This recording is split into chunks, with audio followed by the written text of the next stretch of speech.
లో భారతదేశం ప్రభుత్వం మాకు సహకారాన్ని అందిస్తుంది. Nigeria in health sector they have helped many of us. Health sector. ఆరోగ్య Even in agricultural they have helped us. నైజీరియాలో వైద్య కోణంలో భారతదేశం ఎంతో వారికి సహకారంగా ఉంది. In our transportation system they have helped us. అలాగే ప్రయాణ వసతులు కల్పించడం కూడా భారతదేశం సౌకర్యాన్ని కలుగు చేసింది. Even our father-in-law, Pastor Enoch Adeboye, he said this. ఎందుకంటే మా సంస్థ వ్యవస్థాపకులు ఎనోక్ ఎడోబాయ్ గారు కూడా చాలా సందర్భాలు చెప్పారు.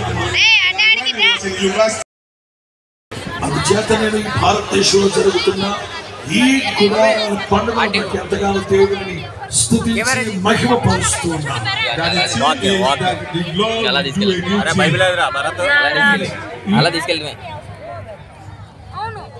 గతంలో చాలా సార్లు గుడార పండుగలకు వచ్చాం, కానీ ఈ కొత్త స్థలంలో మాకంతా కొత్తగా ఒక కొత్త ఆశీర్వాదాలు కొత్త దీవెని పొందుకున్న ఫీలింగ్ మేము అనుభవిస్తున్నాం. And like our father-in-law, Pastor Abraham declared yesterday that this place is a land of grace.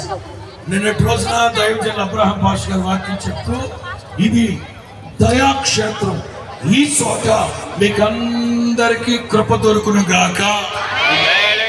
We know that the Lord of all grace will make everything available for us in this place. కృపా సత్య సంపూర్ణ.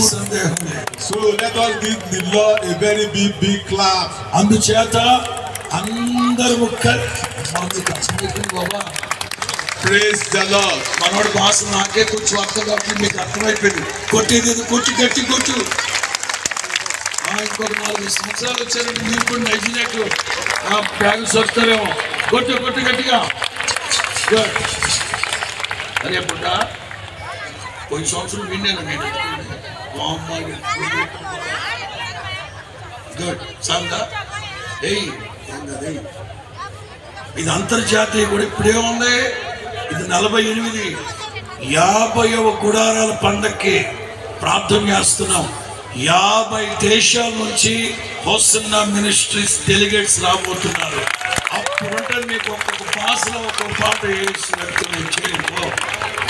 అది. Give you honor, we give you all the glory, we give you honor, amen. We give you all the glory, we give you honor, we give you all the glory, we give you honor, we give Jésù, ìbàrẹ̀ o